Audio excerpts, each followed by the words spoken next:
We convene today to review the special message transmitted on June 3rd by the President under the Impoundment Control Act.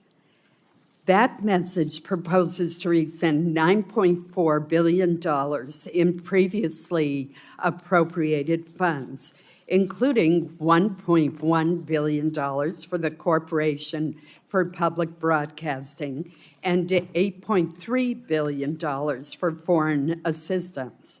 Testifying on this measure will be the Director of the Office of Management and Budget, Russ Vought. Director Vought, we thank you for being with us here today. We will also receive testimony from Senator Eric Schmidt, who introduced the rescissions legislation, as well as from a committee member, Senator Brian Schatz. The ICA was enacted in the 1970s to protect Congress's constitutional authority with regard to spending. It provides guardrails to ensure that appropriations laws are enforced, while also creating a framework for the President to work collaboratively with Congress to prevent unnecessary expenditures. Under the ICA, the President can propose rescissions, but funding can only be canceled through an act of Congress. I want to emphasize that the process provided in the ICA is neither the only nor the primary way for Congress to effectuate rescissions. This committee regularly includes rescissions in its bills. The recent year-long continuing resolution, for example, included nearly 70 rescissions totaling billions of dollars. Turning now to the June 3rd message, I look forward to learning more about the on-the-ground impact of the package, as several of the proposed rescissions do not specify which programs would be subject to reductions within the overall account.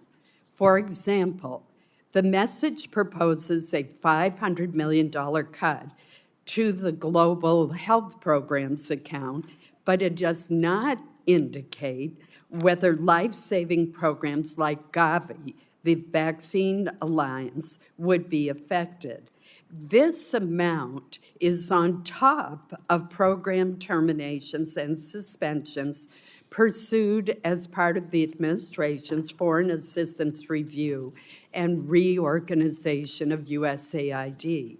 I'm hoping that OMB will clarify the total amount of GHP, Global Health Programs funding, that has been halted. Similarly, the message does not indicate whether aid to key allies like Jordan and Egypt would be reduced as part of the $1.65 billion proposed rescission from the Economic Support Fund. The majority of the proposed rescissions to foreign assistance are from fiscal year 2025 funds. The proposed rescissions for the Corporation for Public Broadcasting are from advance appropriations provided for fiscal years 2026 and 2027.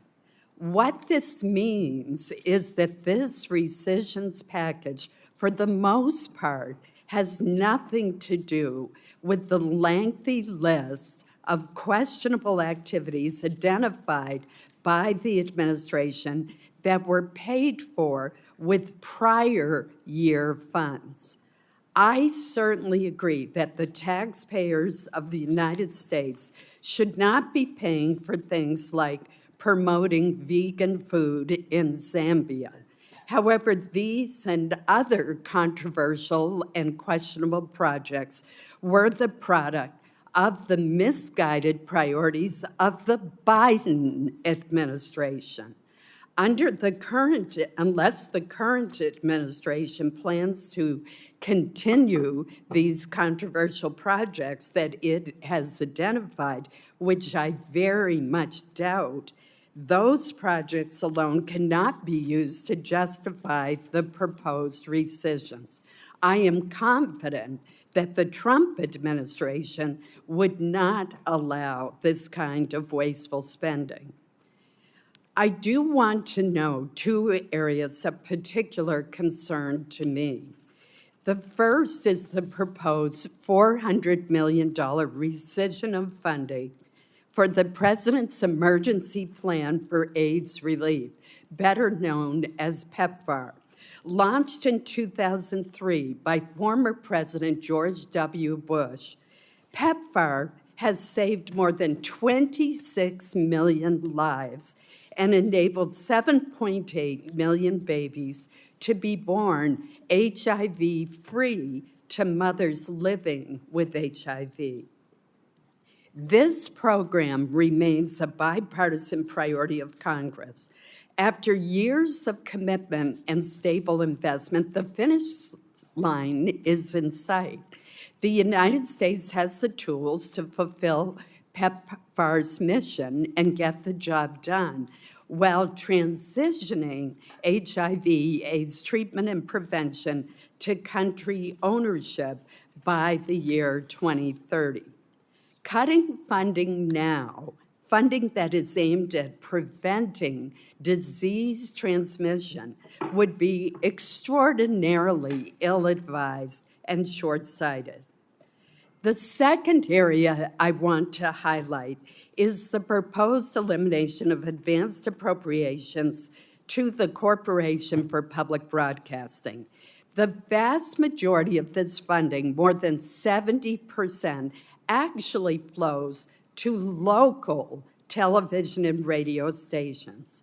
In Maine, this funding supports everything from emergency communications in rural areas to coverage of high school basketball championships and a locally produced high school quiz show. Nationally produced television programs such as Antiques Roadshow, Daniel Tiger's Neighborhood are also enjoyed by many throughout our country. I understand, however, the concern about subsidizing the national radio news programming that for years has had a discernibly partisan bent. There are, however, more targeted approaches to addressing that bias at NPR than rescinding all of the funding for the Corporation for Public Broadcasting. Before I conclude, I want to point out that this committee conducts significant bipartisan oversight on spending. It is a responsibility that we take seriously. Part of being responsible stewards of taxpayer dollars means having the information that we need to make spending decisions. Delayed budgets, missing details, and omitted spend plans make the federal budget less transparent and less accountable to the people and their elected representatives. Finally, I want to note that the spending under the jurisdiction of the Appropriations Committee, which now makes up just 27% of the federal budget, is projected to decline to about 1/5 of annual spending in coming years. I now am pleased to recognize Vice Chair Murray for her opening statement.